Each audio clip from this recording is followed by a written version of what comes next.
உங்களுக்கு காளஹஸ்தி கோபுரம் ஏன் கீழே விழுந்தது என்று தெரியுமா அப்படின்னு கேட்குறார் நீதிபதி மகாதேவன் அவர்கள். கோயில் கோபுரத்துக்கு அருகேயே மிகப்பெரிய கட்டுமானங்கள்லாம் வந்து அங்கே செஞ்சுருக்காங்க, லாட்ஜ் கட்டியிருக்காங்க, போர்வெல்லாம் போட்டிருக்காங்க. அதனால 500 வருட பழமையான கோபுரம் இடிந்து தரைமட்டமாக விழுந்தது. கோயிலுக்கு அருகே இப்படிலாம் செய்வீங்களா? இப்போ வந்து அப்போ அந்த நேரம் வந்து 2:45, ஒரு 10-15 நிமிஷம் விசாரிச்சிட்டாங்க. இப்போ 2:45 ஆச்சு. உடனடியாக ஆணையரை தொடர்பு கொண்டு இந்த வேலையை நிறுத்துங்கள், எனக்கு 4 மணிக்கு வேலை நிறுத்தப்பட்டு விட்டது என்று உறுதி செய்யுங்கள், 4 மணிக்கு நாம் மீண்டும் இதை பற்றி பேசுவோம்.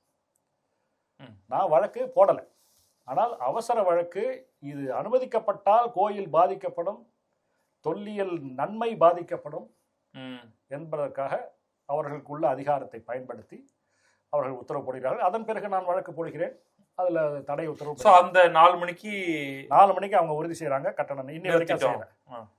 அந்த வழக்கு 23 கடைசியில் வந்தது. அதுக்கப்புறம் 24 நான் வழக்கு போடுறேன். என்னுடைய வழக்கு முதலாம் அவர் முன்னாடி வந்து அந்த தடை உத்தரவு தொடர்கிறது.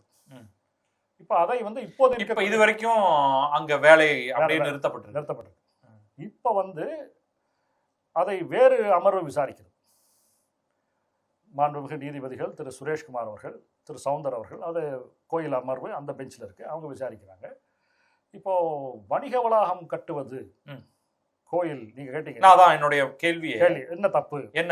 ஆமா, சட்டத்தில் வந்து சில தர்ம காரியங்களைத்தான் அனுமதித்திருக்கிறார். கோயிலுடைய நோக்கம் என்னவென்றால், கோயிலுக்கு எழுதி வைக்கப்பட்ட கட்டளைகள் என்ன, ஸ்பெசிபிக் என்டோமெண்ட்ஸ் இருக்கும், ஜெனரல் என்டோமெண்ட்ஸ். ஸ்பெசிபிக் என்டோமெண்ட்ஸ்ல இந்த மாதிரி இந்த உற்சவத்துக்கு இல்ல இந்த பாடசாலைக்கு அல்லது இத்தனை பேருக்கு உணவளிக்க அப்படின்னு இருக்கும்.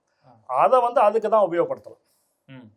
அதை வந்து வேற எதுக்கும் மடைமாற்ற முடியாது. அதுல மிக அதிகமாக உபரிநிதி இருந்தால் அப்பொழுதும் நீதிமன்ற அனுமதி எல்லாம் பெற்று பண்ணலாம்.